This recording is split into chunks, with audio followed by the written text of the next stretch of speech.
बिहार की सत्ता में पलटफेर से पूरे देश की सियासत में भूचाल आ गया है। हम ऐसा इसलिए कह रहे हैं क्योंकि इस बार सीधा बीजेपी को झटका लगा है। ये एक ऐसी पार्टी मानी जाती है जो कि दूसरे राजनीतिक दलों को झटका देती है, लेकिन इस बार खुद सीएम नीतीश कुमार ने बीजेपी को झटका दिया है। उनका मानना है कि इस बार बीजेपी उनकी पार्टी को दबा रही थी। इसके साथ ही बीजेपी जिस भी पार्टी के साथ रहती है उसको वो खा जाती है, फिर उस पर अपना वर्चस्व कायम करने की कोशिश करती है। वहीं देखा जाए तो अब ऐसे नेताओं उभर के आ रहे हैं जो कि केंद्र के खिलाफ एक विपक्ष का नेतृत्व कर सकते हैं। पहले देखा जाए तो चाहे वो राहुल गांधी हो या पश्चिम बंगाल की मुख्यमंत्री ममता बनर्जी हो या फिर साउथ से आने वाले नेता केसीआर हो, ये सभी अपने अपने टाइम पर एक तरह से विपक्ष का नेतृत्व करते आए हैं। चाहे वो राहुल गांधी हो, अब पश्चिम बंगाल की मुख्यमंत्री ममता बनर्जी की बात की जाए तो उनका जिस तरह से पटकनी मिली है पिछले विधानसभा चुनावों में, वहां देखने वाली बात है कि उनका पलड़ा काफी कमजोर होता हुआ नजर आया है। अब चाहे वो उपराष्ट्रपति का चुनाव हो या राष्ट्रपति का चुनाव हो, हमेशा विपक्षी दल कहीं ना कहीं पिछड़ता हुआ नजर आया है। अब देखने वाली बात है कि एक तरह से जो सीएम नीतीश कुमार है उसके रूप में विपक्ष का जो एक नेतृत्व देखा जा रहा है। हालांकि देखने वाली बात है कि जो नीतीश कुमार है उनकी अपनी भी खुद कमजोरियां हैं। पहली तो ये कि उनको भले ही महिलाओं से ज्यादा वोट मिलते आए हो, चाहे वो शराबबंदी का मामला हो या ऐसे दूसरे तमाम मामले हो, लेकिन फिर भी कई मुद्दों पर, चाहे वो विकास का मुद्दा ही क्यों ना हो, वो पिछड़ते हुए दिखाई दिए हैं। वहीं एक बात और है कि उनकी जो पार्टी है जेडीयू, वो राष्ट्रव्यापी पार्टी नहीं है जैसे कि बीजेपी है, तो एक तरह से वहां पे भी वो लैग करते हुए नजर आते हैं। ऐसे कई तमाम मुद्दे हैं जहां पर नीतीश कुमार पिछड़ते नजर आ रहे हैं। अब देखने वाली बात है कि आखिर विपक्ष का नेतृत्व करने के लिए नीतीश कुमार को कितनी मेहनत करनी पड़ेगी, क्योंकि जब से उन्होंने मुख्यमंत्री की गद्दी दोबारा संभाली है तब से उन्होंने 2024 का मिशन अपना स्टार्ट कर दिया है। जम्मू कश्मीर के राजौरी में भारतीय सेना ने 2 आतंकवादियों को मार गिराया है। बताया जा रहा है कि इस मुठभेड़ में सेना के 3 जवान शहीद हुए हैं, वहीं 5 जवान घायल भी बताए जा रहे हैं। दोनों मारे गए आतंकियों को आत्मघाती हमलावर बताया जा रहा है। आतंकी राजौरी में आर्मी कैंप के अंदर घुसने की कोशिश कर रहे थे। राजौरी में 25 किलोमीटर दूर सेना की एक कंपनी के ऑपरेटिंग बेस पर आतंकवादियों ने आत्मघाती हमला किया, जिसे नाकाम करते हुए भारतीय सेना ने जवाबी कार्रवाई में दोनों आतंकियों को ढेर कर दिया। भारतीय सेना ने कहा कि आतंकियों के खिलाफ ऑपरेशन पूरा हो गया है। जम्मू जोन के एडीजीपी मुकेश सिंह ने जानकारी दी कि राजौरी के दरहाल इलाके में सेना कैंप की बाड़ किसी ने पार करने की कोशिश की थी। इस दौरान दोनों ओर से गोलियां चली और इसमें 2 आतंकवादियों को मार गिराया है। आतंकी संगठन स्वतंत्रता दिवस से पहले लगातार देश को दहलाने के लिए बड़ी वारदात को अंजाम देने की फिराक में है। खुफिया एजेंसियां चौकन्नी है और भारतीय सुरक्षा बल डटकर आतंकियों के नापाक मंसूबों पर पानी फेर रहे हैं। राजौरी में सेना के कैंप में आतंकी घुसपैठ की कोशिश उरी हमले की याद दिलाती है। बता दें कि इसी तर्ज पर आतंकियों ने सितंबर 2016 को जम्मू कश्मीर के उरी सेक्टर में एलओसी के पास भारतीय सेना के स्थानीय मुख्यालय में घुसकर सो रहे भारतीय जवानों पर हमला कर दिया था और उरी आतंकी हमले में सेना के 16 जवान शहीद हो गए थे। फिलहाल भारतीय सेना ने जम्मू कश्मीर के राजौरी में एक बड़ी आतंकी साजिश को नाकाम करते हुए 2 आतंकवादियों को ढेर कर दिया है। वहीं हमारे 3 जवान भी शहीद हो गए हैं। चुनाव के दौरान फ्री वादों को लेकर सुप्रीम कोर्ट में दाखिल याचिका पर सुनवाई के दौरान इलेक्शन कमीशन को कड़ी फटकार लगी।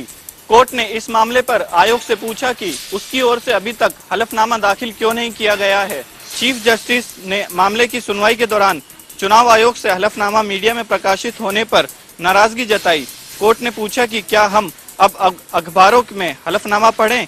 वहीं सुनवाई के दौरान याचिकाकर्ता के वकील विकास सिंह ने ऐसे वादे करने वाली राजनीतिक पार्टियों की मान्यता रद्द करने की मांग की।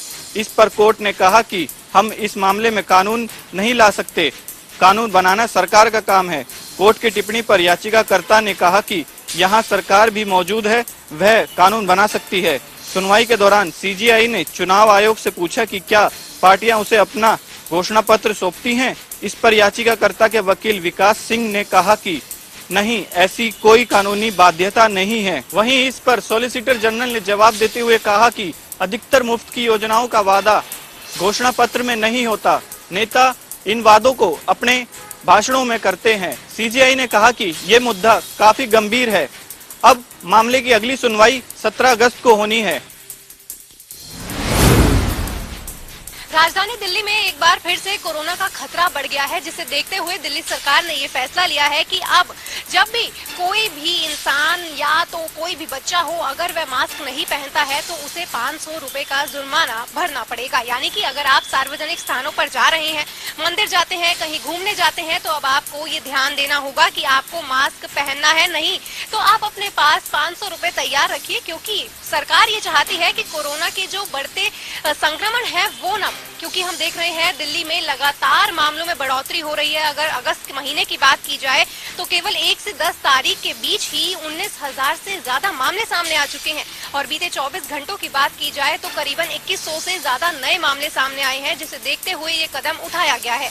बात की जाए पॉजिटिविटी रेट की तो वो भी करीबन 18% तक जा पहुंचा है, जहां पर ये पाबंदी बिल्कुल सही उठाई गई है दिल्ली सरकार की तरफ से। अब देखना ही होगा, क्योंकि देश की अगर बात की जाए तो देश में भी कोरोना के मामले बढ़ रहे हैं, तो क्या ऐसे में देश में भी दोबारा पाबंदियों का जो दौर है वो लौटने वाला है? क्योंकि दिल्ली में नए सब वेरिएंट की बात भी सामने आ रही है। दिल्ली में पहले कोरोना वायरस आया, फिर ओमिक्रॉन आया, और अब ओमिक्रॉन का नया सब वेरिएंट यानी कि BA.2.75 भी सामने आया है, जो कि LNJP अस्पताल में पाया गया है। तो इसने एक चिंता का विषय खड़ा कर दिया है सरकार के लिए और साथ ही लोगों के लिए कि क्या अब भी मास्क पहनना जरूरी है, क्योंकि बूस्टर डोज लोग लगवा चुके हैं। तो अब भी क्या मास्क पहनना जरूरी है और क्या पाबंदियां जरूरी है, क्योंकि लोग जानते हैं कि कोरोना का खतरा कितना बड़ा है। भिवानी में तिरंगा यात्रा बड़ी धूमधाम के साथ निकाली जा रही है। लगातार तिरंगा यात्रा भिवानी के अंदर निकाली जा रही है। आपको बता दें, तिरंगा यात्रा के साथ साथ जितने भी सरकारी कार्यालय हैं वहाँ पर भी तिरंगा लगाया गया है।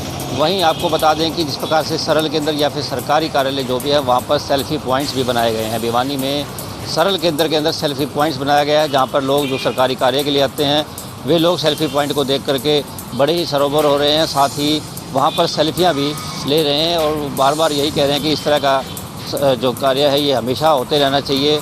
हमेशा इस तरह की सेल्फी पॉइंट्स बनते रहने चाहिए। तिरंगा हमारे देश की आन में बान और शान है, ऐसी ही तिरंगा हर जगह पर लगे रहना चाहिए। देश भर में आज रक्षाबंधन का त्यौहार बड़ी ही धूमधाम और हर्षोल्लास के साथ मनाया गया। अगर सिरसा की बात करें तो सिरसा में भी बहनों ने अपने भाइयों की कलाई पर राखी बांधी। वहीं जिला जेल में भी जेल प्रशासन द्वारा रक्षाबंधन के त्यौहार को लेकर एक विशेष कार्यक्रम का आयोजन किया गया, जिसमें जेल प्रशासन द्वारा बहनों के लिए विशेष रूप से चाय पानी का प्रबंध किया गया और राखी का प्रबंध किया गया। इस दौरान दूर दराज से आई हुई महिलाओं ने जेल पहुंचकर अपने भाइयों को राखी बांधी और खुशियां बांटी। वहीं उन्होंने जेल प्रशासन का धन्यवाद भी किया।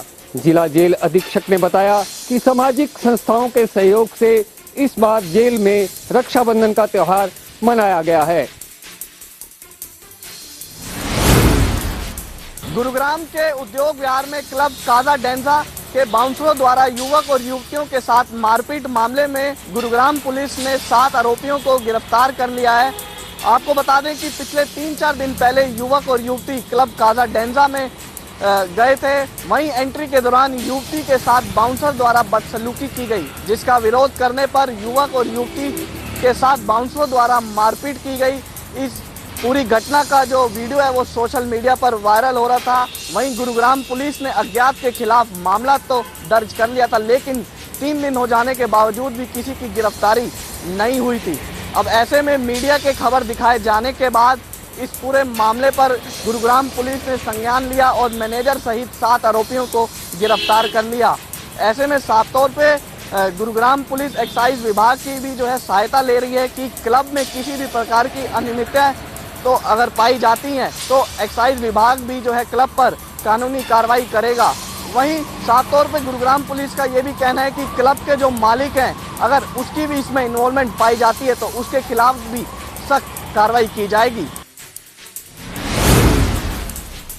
फरीदाबाद के निवर्तमान डिप्टी मेयर मनमोहन गर्ग से मारपीट के मामले में आज तमाम औद्योगिक संगठन एकजुट नजर आए और उन्होंने भाजपा नेता यशवीर डागर के खिलाफ आज पुलिस कमिश्नर विकास अरोड़ा से मुलाकात की और विकास अरोड़ा से न्याय की मांग की। आपको बता दें कि हाल ही में मनमोहन गर्ग व भाजपा नेता यशवीर डागर के बीच विवाद जमीन को लेकर इतना बढ़ गया कि मनमोहन गर्ग द्वारा आरोप लगाए गए हैं कि यशवीर डागर द्वारा उनके साथ मारपीट की गई। फिलहाल इस मामले में दोनों तरफ से पुलिस ने एफआईआर दर्ज कर ली है, लेकिन औद्योगिक संगठन इस मामले में एकजुटता दिखाते हुए मनमोहन गर्ग के समर्थन में उतर आए हैं। इस मामले में फरीदाबाद पुलिस कमिश्नर विकास अरोड़ा ने डीसीपी हेडक्वार्टर के नेतृत्व में जांच कमेटी गठित कर दी है और 3 दिन के अंदर इस मामले में निष्पक्ष तरीके से जांच करते हुए जो भी व्यक्ति दोषी होगा उसके खिलाफ कार्रवाई का आश्वासन दिया है। फिलहाल तमाम उद्योगपति विकास अरोड़ा के आश्वासन से संतुष्ट नजर आ रहे हैं और उन्हें उम्मीद है कि पुलिस द्वारा उन्हें न्याय अवश्य दिया जाएगा।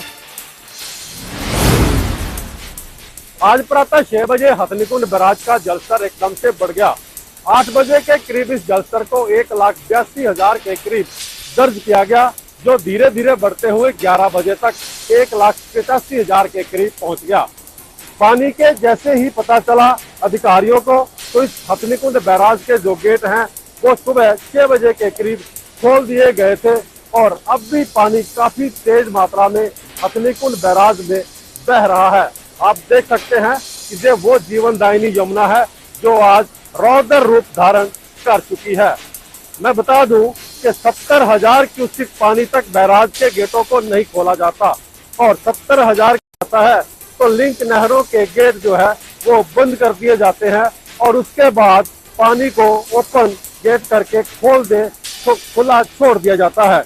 तो इस समय हथनीकुंड बैराज पर जो पानी है 11 बजे के करीब 1,85,000 दर्ज किया गया था और पहाड़ी एरियो में अभी भी काफी बारिश है, तो कहीं ना कहीं और भी पानी के बढ़ने की आशंका जताई जा रही है और अगर जब पानी और बढ़ता है तो कई गांवों को इससे बाढ़ का खतरा भी हो सकता है। हालांकि जिला प्रशासन द्वारा एहतियात के तौर पर आसपास के गांवों के लोगों को सतर्क तो कर दिया गया है, लेकिन देखने वाली बात ये रहेगी कि क्या जलस्तर और बढ़ता है या यहीं टिक जाता है।